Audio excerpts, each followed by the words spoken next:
Isaiah chapter 35. The wilderness and the dry land shall be glad. The desert shall rejoice and blossom like the crocus. It shall blossom abundantly and rejoice with joy and singing. The glory of Lebanon shall be given to it, the majesty of Carmel and Sharon. They shall see the glory of the Lord, the majesty of our God. Strengthen the weak hands and make firm the feeble knees. Say to those who have an anxious heart, be strong, fear not. Behold, your God will come with vengeance. With a recompense of God, he will come and save you. Then the eyes of the blind shall be opened, and the ears of the deaf unstopped. Then shall the lame man leap like a deer, and the tongue of the mute sing for joy. For waters break forth in the wilderness, and streams in the desert. The burning sand shall become a pool, and the thirsty ground springs of water. In the haunt of jackals, where they lie down, the grass shall become reeds and rushes, and a highway shall be there, and that shall be called the way of holiness. The unclean shall not pass over it. It shall belong to those who walk on the way. Even if they are fools, they shall not go astray. No lion shall be there, nor shall any ravenous beast come up to it.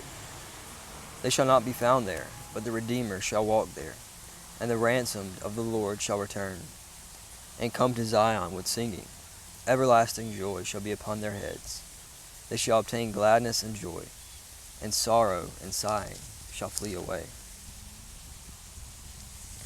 Chapter 36. In the 14th year of King Hezekiah, Sennacherib, king of Assyria, came up against all the fortified cities of Judah, and took them. And the king of Assyria sent the Rebeshekah from Lachish to King Hezekiah at Jerusalem with a great army. And he stood by the conduit of the upper pool, on the highway of the washer's field. And there came out to him Eliakim, the son of Hilkiah, who was over the household, and Shebna, the secretary, and Joah, the son of Asaph, the recorder. And then Rabashakeh said to them, say to Hezekiah, thus says the great king, the king of Assyria, on what do you rest this trust of yours? Do you think that mere words are strategy and power of war? In whom do you now trust that you have rebelled against me? Behold, you are trusting in Egypt, that broken reed of a staff, which will pierce the hand of any man who leans on it. Such is Pharaoh, king of Egypt, to all who trust in him. But if you say to me, we trust in the Lord our God, is it not he whose high places and altars Hezekiah has removed, saying to Judah and to Jerusalem, you shall not worship before this altar?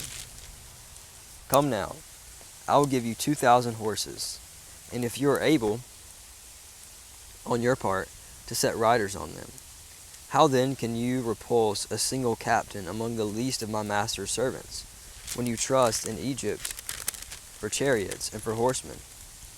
Moreover, it is without the Lord that I have come up against this land to destroy it. The Lord said to me, go up to this land and destroy it. Then Eliakim, Shebna, and Joah said to the Rebeshekah, please speak to your servants in Aramaic, for we understand it. Do not speak to us in the language of Judah, within the hearing of the people who are on the wall.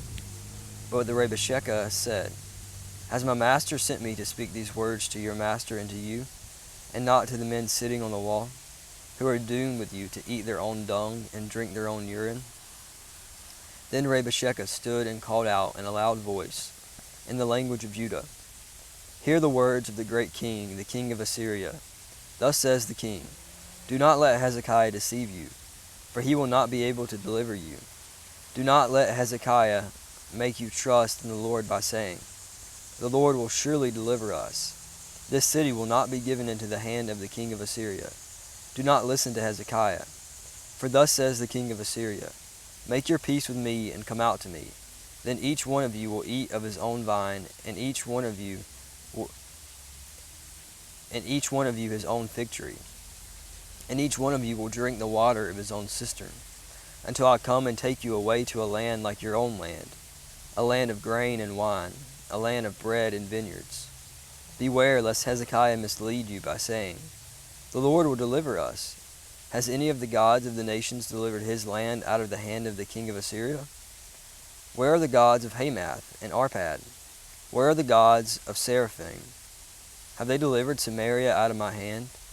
Who among all the gods of these lands have delivered their lands out of my hand, that the Lord should deliver Jerusalem out of my hand?" But they were silent, and answered him not a word.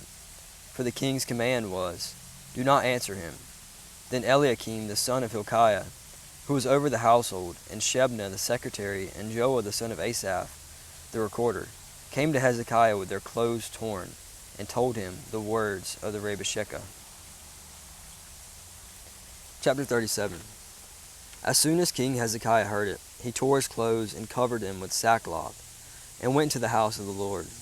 And he sent Eliakim, who was over the household, and Shebna the secretary, and the senior priests covered with sackcloth, to the prophet Isaiah, the son of Amos. They said to him, "Thus says Hezekiah, this day is a day of distress, of rebuke, and of disgrace. Children have come to the point of birth, and there is no strength to bring them forth. It may be that the Lord your God will hear the words of the Rabashakeh, whom his master, the king of Assyria, has sent to mock the living God, and will rebuke the words that the Lord your God has heard.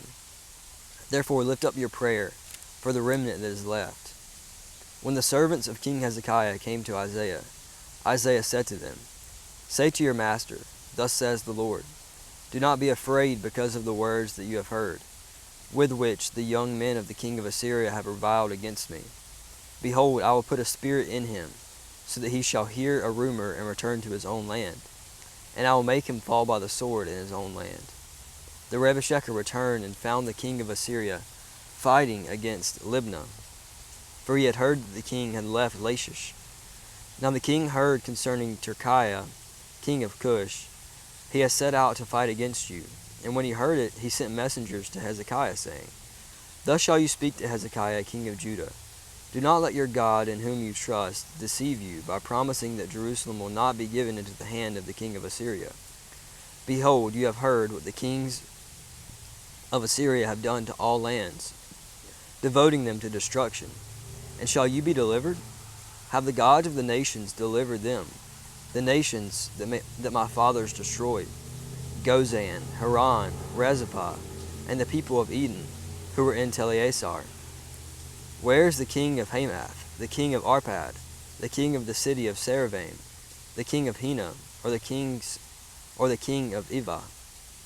Hezekiah received the letter from the hand of the messengers and read it. And Hezekiah went up to the house of the Lord and spread it before the Lord. And Hezekiah prayed to the Lord, "O Lord of hosts, God of Israel, enthroned above the cherubim, you are the God, you alone, of all the kingdoms of the earth. You have made heaven and earth.